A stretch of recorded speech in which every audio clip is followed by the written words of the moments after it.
I'm Kayla McDonald, founder and president of Yoga to Cope, and I'll be guiding you through our class today.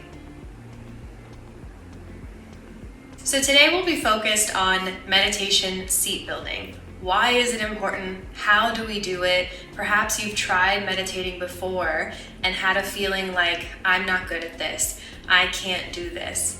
And maybe those feelings, emotions, sensations were actually arising from a place of you attempting to make meditation look like what you might see on the internet or in movies or in your mind as the stereotype of what meditation should look like, when really there could be a better way that's going to be more personal for you, your body, your needs, and your level of comfort needed to actually focus on the meditation practices that you're trying. So while sitting cross-legged on the floor or even on a cushion like I am here may look like a meditation seat, and it absolutely is, it simply may not be the seat for you.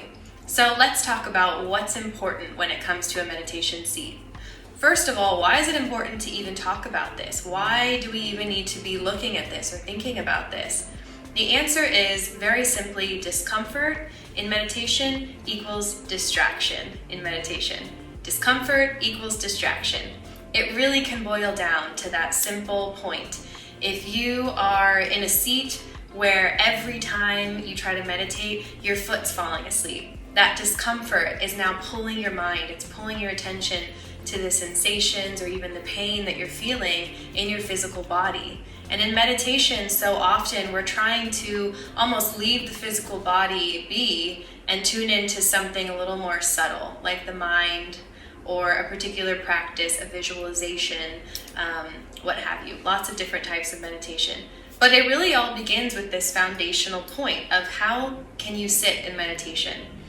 And I'll start by saying you don't have to sit. There are plenty of seat options, and we'll explore a few of them today, but also understand you can lie down. You could rest up against the edge of a couch or a chair. You could stand. So let's talk about what's really important when you're trying to come up with your perfect for you meditation seat. What is actually the point?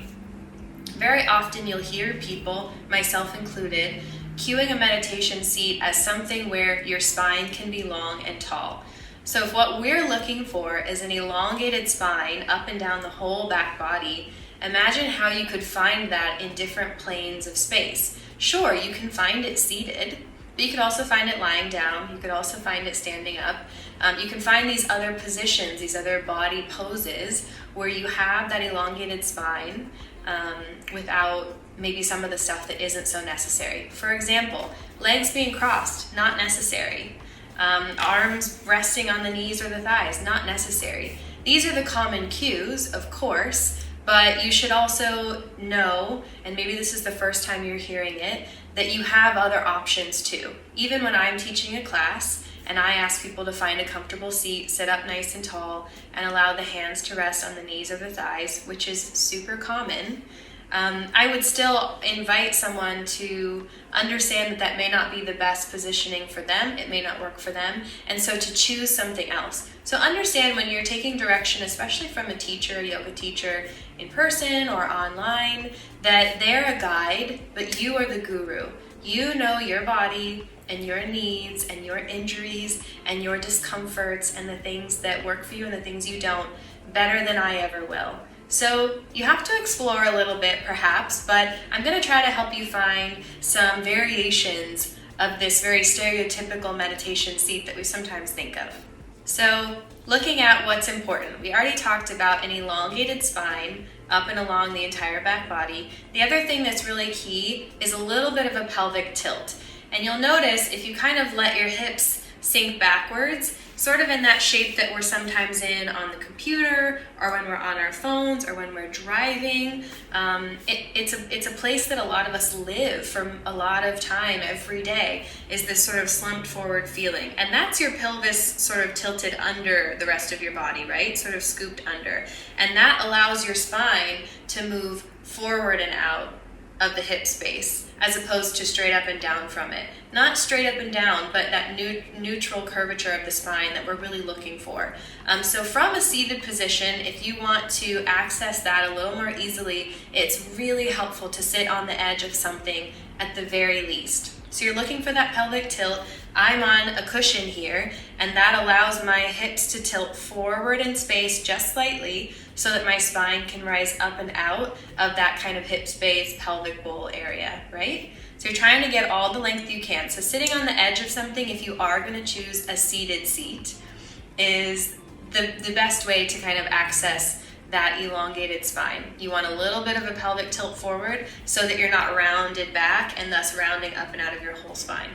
As well, you're looking for that elongation in the back body, and those are really the two things that are key. You want the pelvic tilt forward if you're seated, and you want an elongated spine. Also, on top of that, you do want to find some level of comfort so that you can set the body, the physical body aside during meditation and focus on your practice, be that a breath-focused meditation or visualization, maybe something to do with color or light. There are all kinds of meditation, and you need to find a comfortable body position so that you can let your body be and tune into the subtler aspects of the practice, the mind, the breath, etc. So if you notice that you're someone who, when you've tried to meditate in the past, you feel some aching, some pain in the lower joints. Maybe that's the knees, the ankles, some falling asleep of the feet or the toes or the legs. That's an indication that you need to get your hips up a little higher and maybe even uncross the legs. So look at that when we're exploring some of the seat options. If you're someone who gets dizzy during meditation perhaps, or feels lightheaded in some way, we cue really often in yoga to close the eyes, but again, know that that is an offering. It's an option. Even if it's presented as sort of a command, I'm giving you permission now, here forward, to take that as optional, to take everything that's offered to you in a yoga practice, a meditation practice, from your teacher as optional. Check in with each thing. Does this work for me? Will this suit me? So when someone instructs you to close your eyes, or when you feel like you're supposed to close the eyes, maybe instead consider that instead of closing the eyes completely, you could just find a soft gaze. Maybe even close the eyes halfway by just looking down, maybe not even at the floor in front of you, but just at this space just in front of the face. You can sort of allow the eyes to not be looking at anything, but in keeping them open, perhaps you let go of some of that vertigo, nausea, or dizziness that some people may feel. It can even be helpful to look down, sort of like at the tip of the nose space, as long as that doesn't feel like a strain on the eyes. And you're also welcome always to keep the eyes open. Keeping the eyes open during a meditation is only distracting if you're looking around and acknowledging and analyzing things in the room and in your space, but perhaps you could keep the eyes open and have them focused on a single point, a white spot in the middle of the white wall in the room. And in that way, you get to have the eyes open, lose the feelings and the sensations that might not feel so good that happen when the eyes are closed, but not take so much away from your meditation practice. So lots of options, lots of points, and let's explore now some of the seats. So this being the first one, of course, I'm sitting up on something cushy, something cushiony. This is a beautiful meditation cushion that's actually provided through Firepot Nomadic Teas. And I often also sit on a low-lying cushion on the floor. This is a little cushier. I'm fully supported under my whole body as opposed to just under my hips. And this feels nice because my ankle bones aren't digging into the floor or a mat, and I feel lifted up and just very supported and comfortable. This might be a little too cushiony for some people, so let's explore some other seats. So this is the low-lying cushion that I really often use for everything, under my head, under my knees, and it's really great for me for meditation too. Because it's so low-lying, I just get this really subtle tilt forward of the pelvis when I sit right here on the edge of it. So you can see, as opposed to sitting on the floor where my back's sort of rounded and my shoulders come forward, just adding the slightest lift under the hips allows my pelvis to tilt forward in space and my spine to rise up and out of it. So this is pretty comfortable. I can already feel, if I close my eyes and just do a quick body check, that my right foot ankle bone is pressed right into the hardwood floor, and that's a little uncomfortable. So this might be good for a shorter meditation practice or sort of as a transitional pose, but maybe not the best for me for longer form meditation practices. So using a couch or a chair or even a bed can also be a really nice way to find a comfortable place to meditate for you, because it gets you up and off the floor. So I was saying, if you feel like you feel any joint pain, particularly in the knees or in the ankles, it could be helpful to get up and off of the legs, let a little pressure relieve from the lower body, and maybe even stop crossing altogether. So options here, you could sit on the edge of a chair or the edge of a bed or a couch, and I still have that elongated spine. I may even pull a cushion just under my hips to get that slight pelvic tilt forward. And then from here, I could find a meditation practice. This is very comfortable. I've got the cushion of the bed underneath of me. I've got the extra cushion and the tilt from a little pillow under my hips. And now I can sit up nice and tall out of the hip space and just allow my legs to not feel the compression of being crossed or being under the weight of my body. And here you could even let the arms rest to the sides, on the knees or the thighs. They could come to the hips. So all kinds of options here too. Another variation on a bed or a couch could be to just simply sit all the way back into it.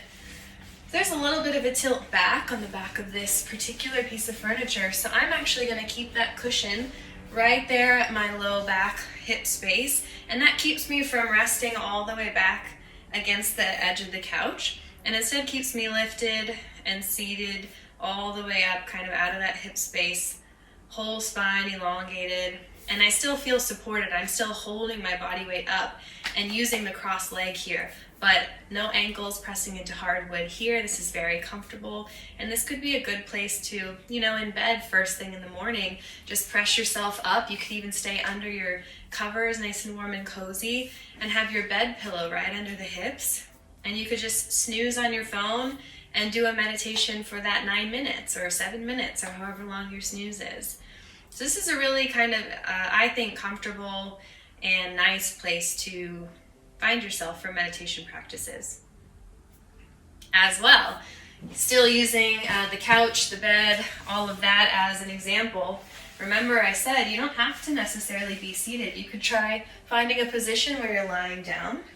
So I have a little cushion here under my head, and whether my knees are bent or whether I straighten the legs out, you could even cushion under the knees here. My spine doesn't move. I still have this elongated spine shape.